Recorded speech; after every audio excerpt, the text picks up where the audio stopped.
Hey everyone, and welcome. Today, we're going to dive into a concept that's become absolutely essential in the world of AI, hybrid search. If you're working with search or retrieval augmented generation, this is pretty much the new baseline for getting things right. So let's get right into how it all works.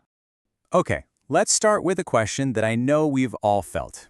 Have you ever been searching for something and you know the answer is in there somewhere, but the search engine just, it misses it? You know the feeling, right?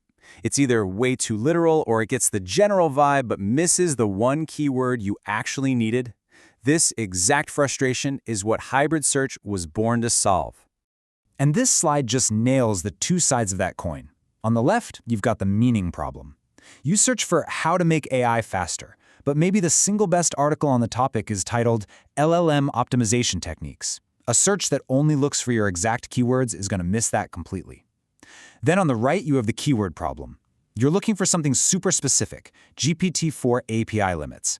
But a search that only cares about meaning might get a little fuzzy and just show you general articles, totally missing the one document that has the exact phrase you need, GPT-4 API rate limits. So, what do you do? Well, for our first chapter, let's break down the core concept. And to do that, I want you to imagine we're hiring two detectives to crack a case. Two very different detectives. Meet our first detective. This is the classic by-the-book gumshoe. We'll call this one sparse retrieval. This detective is all about the hard evidence, the exact literal clues, the fingerprints. It uses techniques like BM25 to find documents that contain the precise keywords you typed in.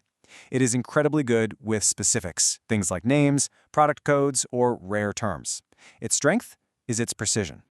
Our second detective, though, is the modern profiler. This is dense or semantic retrieval. Now this one doesn't care so much about fingerprints, they're all about building a psychological profile of your query. They use these incredible AI models to understand the intent and the meaning behind your words. They just know that making AI faster is conceptually the same thing as LLM optimization.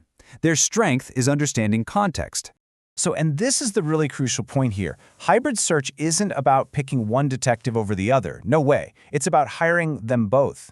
You have one detective looking for the exact fingerprint, that's the keyword, and you have the other looking at the psychological profile, that's the meaning. And when you force them to combine their notes, you get a much more robust and accurate result. You're pretty much guaranteed to catch the right guy. Okay, so that's the concept. But how does this actually play out in the real world? In Chapter 2, let's take a look at how we get these two very different detectives to combine their clues. Now, what's really interesting here is that each detective has their own specialty.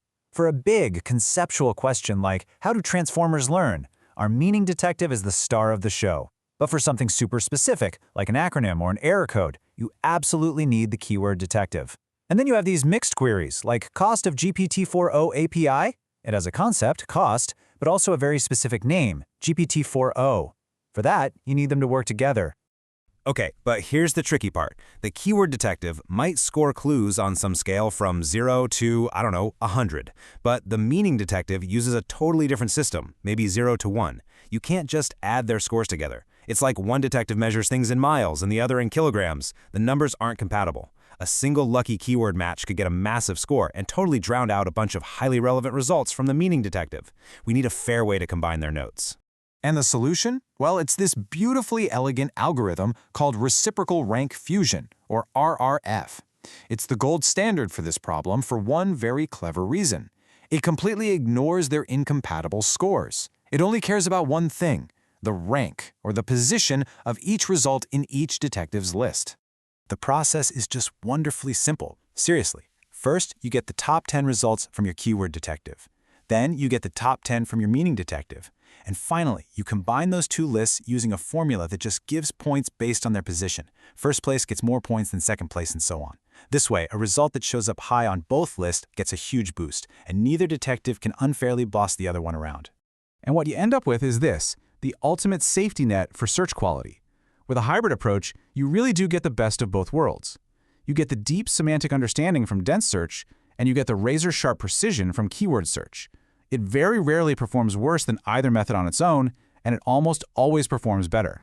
All right, last chapter. Let's talk about the big picture here. Why does all this matter, and what are the practical things you should walk away with? Well, the first thing to know is just how important this is. Like right now, industry analysis pretty much agrees. Hybrid search is already considered the baseline for any serious production-level RAG system. So if you're building something that needs to pull information accurately, this isn't some cool, nice-to-have feature anymore. It's the standard. So that leads to the really practical question, right? When do you absolutely need to implement hybrid search instead of just using a simpler single-method approach?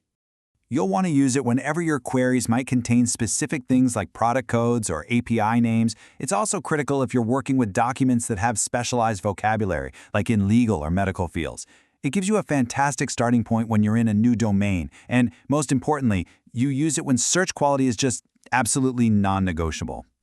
But there's one last little twist. It's not always a 50-50 partnership between our two detectives. Sometimes you want to turn up the volume on the keyword detective, and other times you want to let the meaning detective take the lead.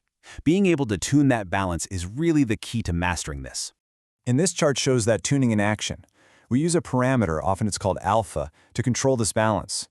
So for searching technical documentation where those exact function names are critical, you're going to lean heavily on your keyword guy. For a general knowledge base, you'll probably keep it pretty balanced. But for something like a creative chatbot where understanding intent is everything, you're going to lean heavily into meaning. So what's next? I mean, this field is moving so fast. We're already looking at what comes after just mixing two separate systems together. The next step is to make our detectives even smarter. And a huge part of that future is something called Splayed. The easiest way to think about this is that we're teaching our old-school keyword detectives some new tricks. We're teaching them to think. Splayed is a model that learns to expand your query intelligently. So when you search for CPU, it automatically knows it should also be looking for the word processor. It's combining the precision of keywords with the conceptual power of meaning, all in one elegant system. Which brings us to a pretty cool final thought. For decades, right, we've had to adapt our questions to the limitations of search engines. We had to learn how to speak computer. But now, search is finally adapting to us. It's learning to understand not just what we type, but what we actually mean. So, as this technology becomes universal, the only question left is, what's the first thing you're going to ask?